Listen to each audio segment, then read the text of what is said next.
Good morning, guys. This is Ronnie Velasquez with Berkshire Hathaway Home Services California Properties, and the reason I'm sending this video is because I want to talk to you a couple of minutes regarding something that is happening more often than not in real estate transactions right now, and this is in regards to repairs. Now, let me start from the beginning. The new purchase agreement was revised as of November of last year, and there were some changes in regards to the repairs that are requested by the seller and the repairs that are done by the requested by the buyer and the requests that are done by the seller in regards to how to proceed with this. Now, if you look at Article 14, let me pull it up here. It basically says, Article 14 says, 14b, it says the buyer, within the and we're looking at paragraph number 2 here, subparagraph number 2. B2. Within the time specified in paragraph 14b1, buyer may request the seller make repairs or take any other action regarding the property with the form request for repairs, which is the form RR, and seller has no obligation to agree or to even respond to this request, to the buyer's request. Now, the reason why this was created is because a lot of people, a lot of investors were making offers on properties, full price offers on properties, and then after they took the property off the market, and after a couple of weeks during the escrow period, they will submit this, ridiculous request for repairs, $100,000, $150,000 for repairs and things like that. And basically, what CAR started getting a lot of complaints from home sellers and real estate agents, in which they were saying, you know what, we went into this agreement in good faith, because they offer market value for the property, and then in the transcourse of this transaction, now they're coming back and they're saying, we need $100,000 for repairs, or you're gonna have to discount the sales price of the property for $100,000. And that's the reason why they added this paragraph here, in the sense that the buyer has the right to request repairs, but the seller doesn't have any obligation whatsoever to make any repairs. The seller doesn't even have to respond to the request for repairs from the buyer. But that, on the other hand, that puts you in an awkward position, because now if the buyer is requesting repairs, and I have an example of this right now. This is a transaction that just happened right now. The buyer is requesting a total of $57,000 in repairs or credit to purchase the property. $57,000. Okay, so obviously, the seller and the agent they're very distraught over this. So here's the position that where it gets a little tricky, though. When the buyer does the investigations and the buyer sends a request for repairs, the seller doesn't have to respond. They don't have to make any repairs. They don't have to respond. The only point of sale on real estate transactions is carbon monoxide, smoke detectors, and water heater bracing. As long as the seller does that, he has fulfilled the obligations in regards to the point of sale items on a transaction, if he does those three things. Anything beyond that is optional. The seller doesn't have to do it. But here's where it gets a little bit tricky. If the buyer has not removed the home inspection contingency yet, what happens is that the buyer now, if the seller says, no, I'm not doing anything, I'm not going to make any repairs, or even if he doesn't respond to the request, right?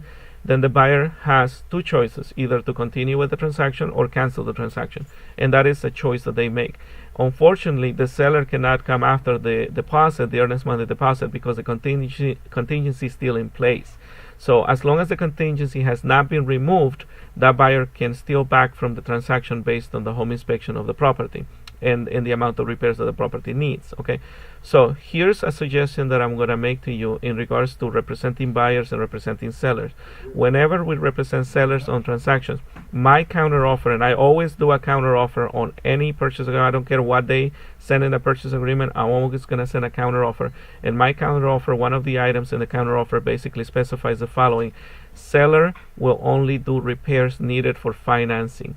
So now, if you're doing sellers that only require by the lender for financing, you're looking at, in most cases, minor repairs. Okay, now obviously, if the property is completely tear down, if all the electrical and plumbing is wrong and things like that, then obviously that's not gonna work. But if you have a nice, good family-owned property, it's your typical normal property, where the electricity works and the water works and the gas works and the roof is in good condition and the doors and windows are in good condition, your typical single family or condominium or townhome where people actually live. Okay, and the property is in good working condition.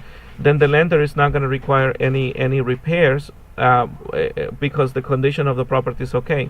When it comes to lender conditions for repairs, you have to remember that lender guidelines for repairs on properties go something like this.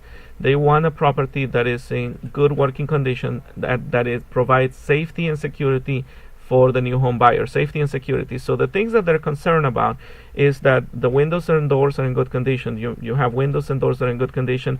The electrical and plumbing is in good working condition. It doesn't have to be perfect or new. It doesn't have to be copper plumbing or new electrical grid or something.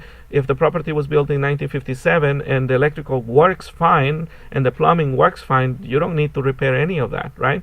So the electrical and plumbing is in good working condition, that it has a functional kitchen. Functional kitchen means that the kitchen is functional. It doesn't mean that the kitchen has granite countertops. It doesn't mean that the kitchen has brand new appliances or the kitchen has brand new countertops and something like that.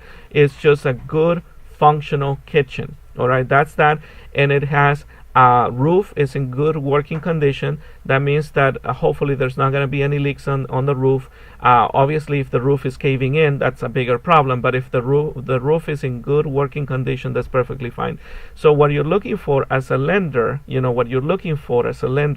is that the property provides safety and security for the new buyers. As long as it provides safety and security for the new buyers, they are completely not concerned about cosmetic repairs. They don't care if the kitchen has, Formica, tabletops. They don't care if the carpet is stained. They don't care if the walls have holes in them. It doesn't matter. That's all cosmetic. They don't care about, carpet, walls, kitchen being outdated or something like that, as long as it's in good working condition. So when you're doing a counter offer and you're basically saying the seller is only willing to pay for repairs that are needed for financing, in essence what you're saying is, if the lender requires any repairs because something is obviously broken, like the water heater is not working, well, yeah, that's going to be a lender required repair, right? In termite, if you're going to do termite inspection on the property, that would be, an item that needs to be repaired. But if you don't request termite, they probably won't ask for it. But here's the thing, anything beyond that, the seller is not going to do. And if you put that in your counter offer, you now put the buyer in a position in which if they send you a request for repairs and they send you a list of $57,000, you can go back to them and say, this is what I'm going to repair. I'm going to put the carbon monoxide, I'm going to put the smoke detectors, I'm going to brace the water heater, and I may do something on the electrical, like put GFIs on the electrical, something like that. Anything beyond that, I'm not going to do.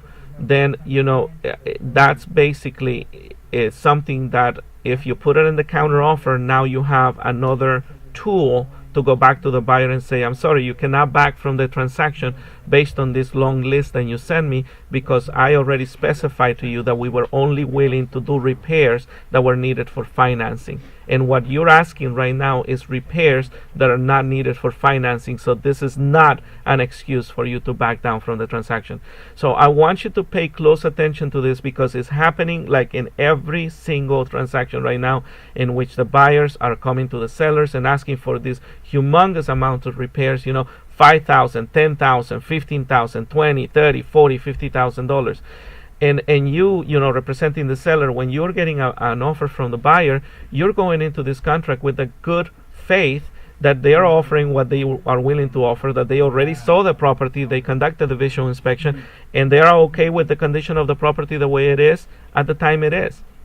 So like I said, lender require repairs are important. Because obviously you want to make sure that the house is financeable. But anything other than lender require repairs, unless the seller is willing to do them, they're not an obligation from the seller. So keep it in mind, please. Use those counter offers on purchase agreements. And even if you're submitting an offer, I even on my offers, when I represent buyers, I even put it in there and I said, buyer will only request repairs for financing, basically, so the seller knows that going in, that this is a good bona fide offer that we're submitting, and that's it, right? So anyways, if you have any questions, by the way, we do have a class on the purchase agreement. We have an entire class on the purchase agreement. It's given by Sue Piccolini on Saturdays. So please come to the classes. We really want you to come to the classes and join us and learn all of this stuff so you can prevent any problems that you may have in any transactions. So come to the classes. For a schedule, just send me an email, give me a call, send me a text message. My phone number is 714-251-6292, 714-251-6292. And my email address is ronnie@mayateam.com. I'll talk to you later. Bye-bye.